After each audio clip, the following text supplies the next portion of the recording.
varicose, siapa ada urat tersimpul, selalunya berlaku pada kaki, di belakang bahagian kaki ataupun di tepi-tepi sini. Jadi urat tu tersimpul menyebabkan darah kita berjalan dengan tidak baik. Satu petua yang boleh kita cuba buat untuk memulihkan urat-urat tersebut supaya dia lurus dan dia elok ialah menggunakan ubi kentang. Buang kulit, ambil ubi kentang, kemudian kita sagat.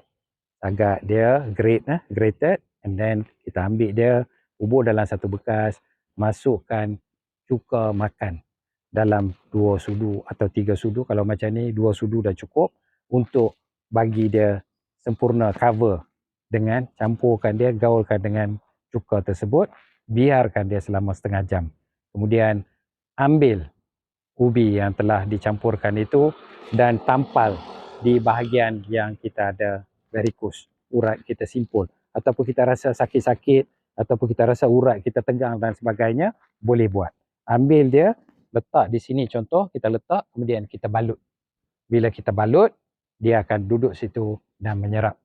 InsyaAllah dia banyak membantu dan ramai juga orang yang telah ubi kentang ni dengan cuka makan membantu mereka menjaga kesihatan. Wallahi astagfirullah.